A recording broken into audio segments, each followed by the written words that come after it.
नमस्कार भाइयों एवं बहनों, मैं डॉक्टर आर.के. सिन्हा, आपका चैनल, आपका अपना चैनल। भाइयों एवं बहनों, अभी मैं दुबई की सरजमी पे हूँ और मैं अपनी नतनियों को कृषि के बारे में, खेती कैसे करते हैं उसके बारे में बताना चाहता हूँ।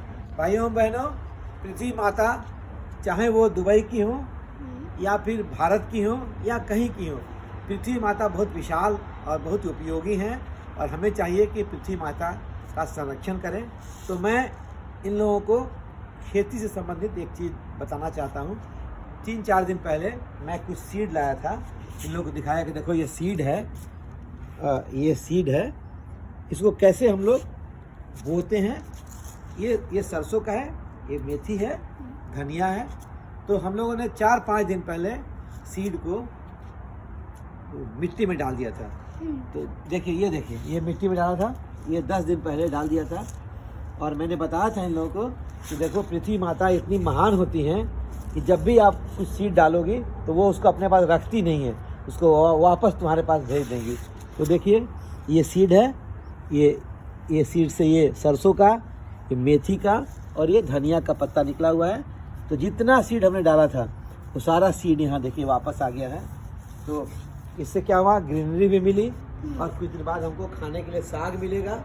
और साथ में जब ये पौधे बड़े हो जाएंगे तो जितना सरसों, जितना मेथी और जितना धनिया हमने डाला था उससे अधिक वापस फिर पृथ्वी माता हम लोगों को देंगी। तो हमें क्या करना चाहिए कि पृथ्वी माता मतलब मम्मा अर्थ, क्या बोलते हैं उसको, मम्मा अर्थ को हम बहुत अच्छी तरह से उसमें सीड डालें और उसको हम हरा भरा रखें, है ना।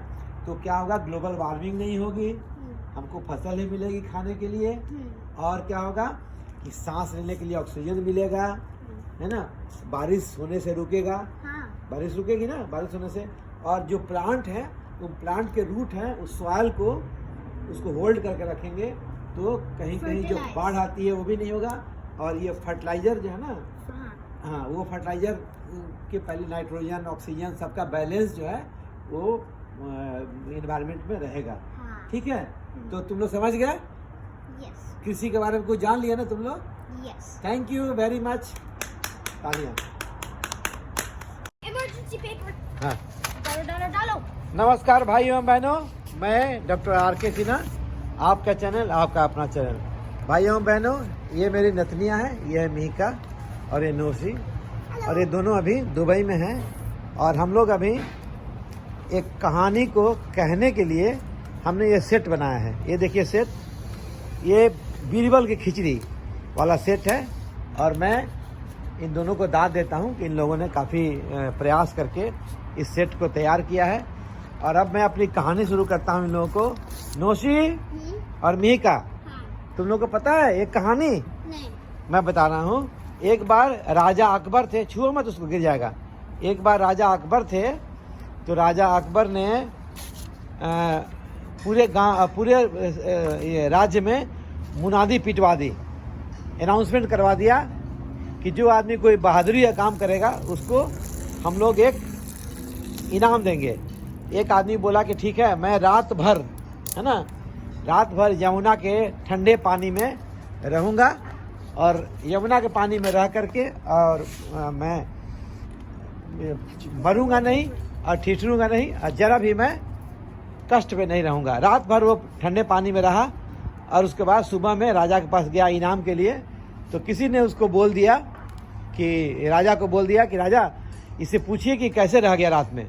तो उसने कहा कि मैं रात भर एक बहुत दूर एक बल्ब जल रहा था, उस बल्ब को देख करके और मैं महसूस कर रहा था कि मेरे अंदर गर्मी आ रही है, मैं उसको देख के रह गया। तो दरबारी लोगों ने, है ना नौसी, दरबारी लोगों ने क्या किया कि भड़का दिया राजा को, बादशाह को, कि महाराज ये तो बल्ब की गर्मी से रह गया। तो उसने कहा कि महाराज बल्ब तो बहुत दूर जल रहा था, तो उतनी दूर से मुझे कैसे गर्मी लगेगी। लेकिन राजा बोले नहीं, तुम बल्ब की गर्मी के कारण तुम पानी में रह गए। उसके बाद उदास होकर वो चला गया और जा करके लोगों ने कहा कि जाके बीरबल से तुम मिलो। जब वो बीरबल से मिलने गया तो बीरबल ने उसको एक उपाय बताई।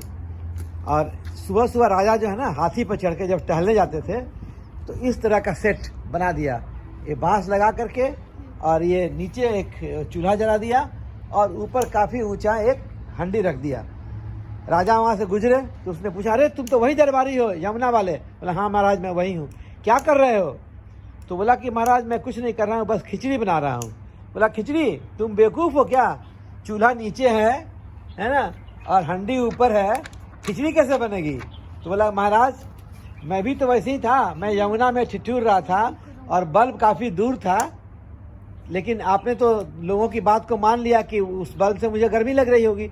तो राजा की आंख खुल गई, वो बोले कि नहीं नहीं मैंने तो गलत काम किया था। इस तरह से राजा जो है ना वो समझ गए कि दरबारी लोगों ने उस राजा को मिसगाइड कर दिया था। तो यही कहानी बीरबल की खिचड़ी के नाम से प्रसिद्ध है, जो कि बीरबल ने सिखाया था कि तुम खिचड़ी बनाने के लिए चूल्हा नीचे रखना और काफ़ी ऊंचा उसकी हंडी रखना, और राजा उसको देख के, बादशाह उसको देख के समझ जाएंगे कि तुम्हारे साथ बेईमानी हुई है। इस तरह से उस आदमी को अपना हक मिला और इस तरह से बीरबल की तरफ से न्याय दिलवाया गया। तो भाइयों इसी तरह से हमें न्याय करना चाहिए और बीरबल की तरफ बनना चाहिए कि वो नीचे के लोगों को, जो ज़रूरतमंद है, उनको न्याय दिला सके। धन्यवाद, नमस्कार।